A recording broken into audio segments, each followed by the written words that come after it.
ये दाऊद इब्राहिम पर ममता कुलकर्णी की सफाई सामने आई है। विकी को लेकर बयान दिया था ममता कुलकर्णी ने। कहा है, मैं दाऊद इब्राहिम से कभी नहीं मिली, मेरी पहचान विकी गोस्वामी से थी और मेरे बयान को गलत तरीके से पेश किया गया। ममता कुलकर्णी का ये बयान सामने आया है क्योंकि इससे पहले जो बयान सामने आया उसमें ऐसा लगा कि उन्होंने ये पूरा बयान जो है वो दाऊद इब्राहिम को देकर कहा है, लेकिन अब जो अपने बयान से पलटती हुई नजर आ रही हैं।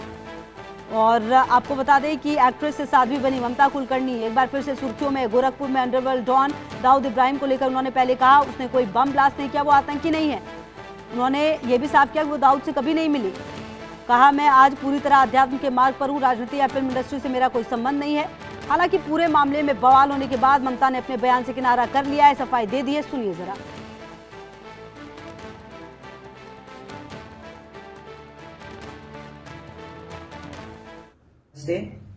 मैं महामंडलेश्वर यमाई ममता नंदगिरी। मैं कल गोरखपुर आई छठी मैया के महाभंडारे में, और उसके पहले एक प्रेस कॉन्फ्रेंस हुई जिसमें मुझे दाऊद इब्राहिम के बारे में प्रश्न किया गया कि आपका नाम अंडरवर्ल्ड दाऊद इब्राहिम से जुड़ा है। तो मैंने प्रेस वाले को बोला कि ना, मेरा कभी नाम दाऊद इब्राहिम से जुड़ा है और ना मैंने आज तक कभी उसको देखा है, ना मिली हूं। तो ये प्रश्न का कोई सवाल नहीं उठता। और जिससे मेरा नाम जुड़ा है था कुछ क्षण के लिए, जिसका नाम है विकी गोस्वामी। तो आपने कभी सुना क्या कि विकी गोस्वामी ने इंडिया में किधर ब्लास्ट किया या किसी देश के एंटी नेशनल एलिमेंट्स में काम किया? नहीं ना। तो मेरा दाऊद से कोई लेना देना नहीं, ना मुझे उसका प्रश्न पूछना कोई जरूरी बनता है आपका। बस इतना ही बोला, लेकिन प्रेस ने इस चीज को उछाल दिया। मैं चाहती हूँ कि वापस मेरा वो इंटरव्यू शांतिपूर्वक सुने, और बाकी जो साधु संत है मैं चाहती हूँ वो अपना विवेक इस्तेमाल करे। वापस वीडियो देखे मैंने क्या बोला है कि ना मैं कभी दाऊद से मिली हूं, ना मेरा उससे कोई लेना देना है। और शाहिद अंसारी हमारे सहयोगी ज्यादा जानकारी के लिए इसी खबर पर हमारे साथ जुड़ गए। शायद देखिए, पहले बयान देना फिर उस बयान से मुकर जाना ममता कुलकर्णी का, शायद अब यही तरीका है कहीं ना कहीं सुर्खियों में रहने का। देखिए खुशबू, जो बयान तीर जो है कमान से निकल चुकी है। उन्होंने जो भी कहा है दाऊद इब्राहिम के बारे में वो सारे जग ने सुना है। अब चूंकि उनकी मंशा क्या थी ये तो हम नहीं कुछ कह सकते, लेकिन जो भी मंशा थी वो साफ जाहिर है। क्या कहा है उन्होंने वो सारे जग ने सुना है।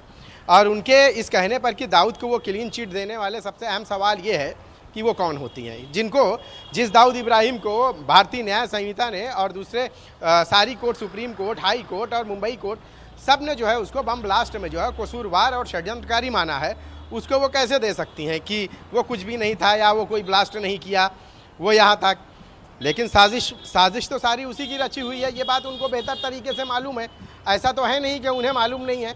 अब ये मालूम होते हुए भी शायद हो सकता है कि ये एक पहली ऐसी शख्सियत होंगी जिन्होंने दाऊद इब्राहिम को जो है इनोसेंट बताया है। जबकि आप देखिए कि उनके इस बयान के बाद जब मामला जो है तूल पकड़ा तो अब वो सफाई देते बैठ रही हैं। उन्होंने जो है विकी गोस्वामी के बारे में बात की। विकी गोस्वामी को भी लेकर उसका क्या रोल रहा है, ड्रग्स तस्करी और ये सब जग जाहिर है। अब उसके बाद जब उन्होंने ये बयान दाऊद इब्राहिम को लेके दिया तो उसके बाद उनके खिलाफ जो है विरोध के स्वर लोगों के ऊंचे हो गए, और लोग जो है इस बात को लेकर उनके जो बयान हैं उनको लेकर जो है लोगों में नाराज़गी है। क्योंकि दाऊद इब्राहिम वो शख्स है, वो भगोड़ा अपराधी है जिसने मुंबई में बम ब्लास्ट प्लान किया, और उसके बाद जब वो यहाँ से चला गया तो उसके बाद आज तक वापस नहीं आया। अगर वो वाकई इनोसेंट है तो उसे वापस आना चाहिए था। ये बात तो इनको खुद समझनी चाहिए, जो ममता कुलकर्णी जिन्होंने उसके बारे में बोला। इसी बात को लेकर जो है उस वक्त बम ब्लास्ट केस के जो सरकारी वकील रहे हैं उज्ज्वल निकम ने कहा है कि वो इतने दिनों तक खामोश क्यों रही हैं, और अगर खामोश रही हैं अब ये बोल रही हैं तो ऐसी क्या वजह रही है कि इनको अब बोलना पड़ रहा है।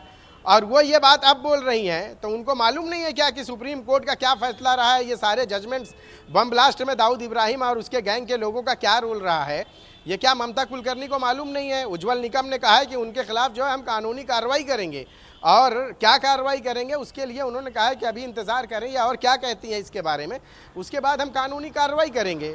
तो बात तो जो है खुशबू सिर्फ ममता कुलकर्णी के बयान को लेकर नहीं है, बल्कि बयान उन्होंने किसको दिया है, किसको लेकर दिया है, वो अहमियत रखता है।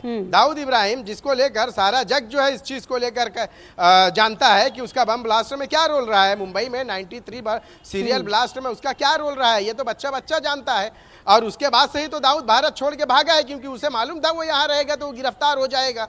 जो आज भी जो है यहाँ है ही नहीं, और जो उसके बारे में वो नहीं, बल्कि ममता कुलकर्णी जो है सफाई पेश कर रही है। अब जब उनको लगा कि अब वो कानून की गिरफ्त में आ जाएंगी तो अब वो सफाई देते बैठ रही हैं। जी बिल्कुल। अच्छा शाहिद, देखिए इस पूरे मामले में एक बात समझनी होगी कि जिस तरह से ममता कुलकर्णी ने ये बयान दिया, और बयान देने के बाद उनको शायद समझ में आ गया कि उन्होंने गलती तो कर दी है, लेकिन बड़ा सवाल ये है कि अब जैसा कि आप भी कह रहे हैं और ये बात है भी, दाऊद इब्राहिम जैसे व्यक्ति पर आपको कोई कंफ्यूजन कैसे हो सकता है? आप इस तरह का बयान कैसे दे सकती हैं, जबकि आप जो है जो बोलती हैं वो एक बड़े वर्ग तक जाता है, चाहे आप विवादों में ही रही हो, लेकिन आप हैं और आपका कहना कहीं ना कहीं काफी लोग सुनते हैं। खुशबू, देखिए जब सरकारी वकील उज्जवल निकम से हमारी बातचीत हुई है तो उन्होंने जो बातें कही हैं वो बहुत अहम बात रही है। जो सवाल आपने अभी किया है या जो आपने दोहराया है, इसको लेकर उज्जवल निकम ने भी यही बात कही है कि क्या उन्हें मालूम नहीं है, और खुद वो जो है फिल्म इंडस्ट्री में रही हैं, उनके बारे में भी तो बहुत सारी बातें थी, दाऊद से अंडरवर्ल्ड से कनेक्शन के उनको लेकर भी तो बहुत सारी बातें थी। तो उज्जवल निकम ने कहा कि इसका मतलब ये होता है कि फिर हम उन बातों को सच मान लें। आज अगर वो जो है क्लीन चिट दे रही हैं और एक फिल्म इंडस्ट्री की अपने समय की एक नामी अभिनेत्री रह चुकी हैं, अब भले वो वहाँ नहीं है लेकिन फिर भी उनकी बातों में एक वज़न होता है, उनकी बातें जनता तक जो है जल्दी असर करती हैं। और उसके बाद वो इस दौरान दाऊद इब्राहिम को जो है क्लीन चिट देती हैं। तो उज्जवल निकम ने ये बात कही है कि इसका मतलब दो ही चीज़ें हो सकती हैं, या तो वो पब्लिसिटी स्टंट यानी कि खुद को जो है नाम कमाने की और शोहरत कमाने की हौड़ में लगी हुई हैं, या तो फिर उनका दिमागी संतुलन जो है खो गया है। यही वजह है कि वो इस तरह की बातें कर रही हैं। उज्जवल निकम ने यह भी कहा है कि दाऊद को लेकर जो है हमने कानूनी लड़ाई लड़ी है, और इस कानूनी लड़ाई में मुंबई की एक लोकल कोर्ट से लेकर सुप्रीम कोर्ट तक ये लड़ाई में उज्जवल निकम सरकारी वकील रहे हैं। तो उन्होंने कहा है कि जब मैं इस मामले का खुद अहम किरदार रहा हूँ और मैं इस मामले का गवाह रहा हूँ इस केस का, तो ममता कुलकर्णी को क्या ये मालूम नहीं है? सारे जग को मालूम है। उसके बाद भी ममता कुलकर्णी अगर इस तरह का बयान देती हैं तो ये तो बड़ा ही शर्मनाक बयान है। और उज्जवल निकम ने दूसरे लफ्जों में उनके खिलाफ कार्रवाई की भी बात कही है। बिल्कुल जी, देखना ये अहम होगा कि क्या कुछ इन पर केस जो है वो सामने आता है, कार्रवाई सामने आती है। बहुत शुक्रिया आपका इन तमाम जानकारियों के लिए। तो दाऊद इब्राहिम को बेगुनाह बताने वाली ममता कुलकर्णी विवादों के घेरे में है। सरकारी वकील उज्जवल निकम ने कहा है कि ममता का संतुलन ठीक नहीं है और यह संभव है कि पब्लिसिटी पाने के लिए दाऊद को पाक साफ बता रही हैं। दाऊद इब्राहिम जब ये नाम आता है तो भारत में उसके ज़रिए की गई साजिशें, बम ब्लास्ट और वो सारी चीज़ें आंखों के सामने दिखाई देने लगती हैं। लेकिन हाल ही में महज 24 घंटे के भीतर एक बयान जो ऐसा हुआ जो वायरल हो गया। ये बयान देने वाली हैं ममता कुलकर्णी। फिल्मी करियर पूरी तरह से उनका ख़त्म हो चुका है, लेकिन अब जैसे ही उन्होंने ये बयान दिया फिर से वो जो है विवादों में आ गई हैं। बात जब दाऊद इब्राहिम की आती है तो बम ब्लास्ट की आती है, और जब बात बम ब्लास्ट की आती है तो सरकारी वकील उज्जवल निकम का नाम सामने आएगा, जिन्हें नज़रअंदाज नहीं किया जा सकता। और इस वक्त हम उन्हीं के साथ मौजूद हैं जिन्होंने 93 ब्लास्ट में अहम किरदार अदा किया और जो दोषी रहे हैं उनको उनके अंजाम तक भी पहुंचाया।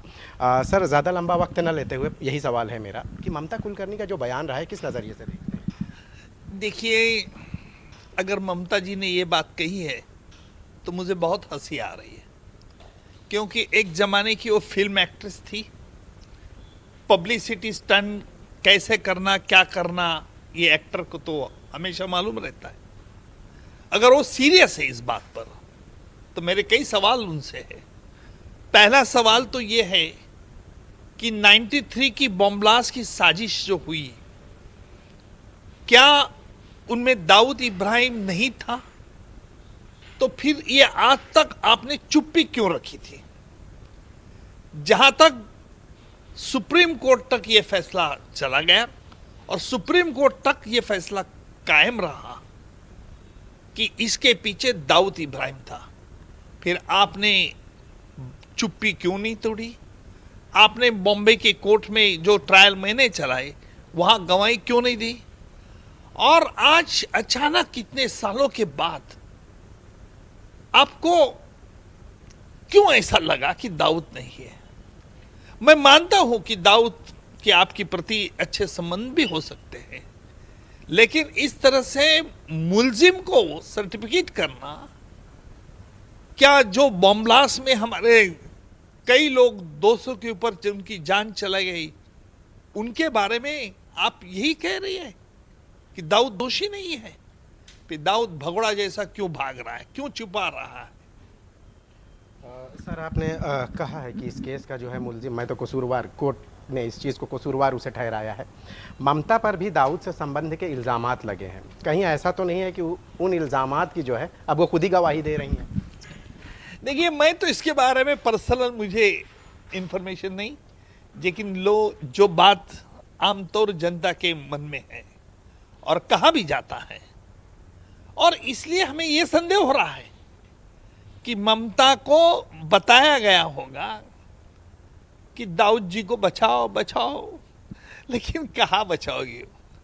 ये तो मैं समझ सकता हूं कि उम्र ढल गई है, कुछ परिणाम भी हो सकता है, और इसलिए इनकी एक नाकाम कोशिश उनकी चल रही है, ऐसा ही मुझे लग रहा है। उम्र ढल गई से मतलब मान लें कि क्या दिमागी संतुलन खराब हो गया, जिसका पूरा देश, अदालतें जिसे कसूरवार ठहरा चुकी है, वो एक अकेली शख्सियत है शायद भारत की कि जो वो अब तक जो है उसे सर्टिफिकेट दे रही है दाऊद को कि उसने तो कुछ किया नहीं। इसलिए मैंने कहा ना, मुझे हंसी आ रही है।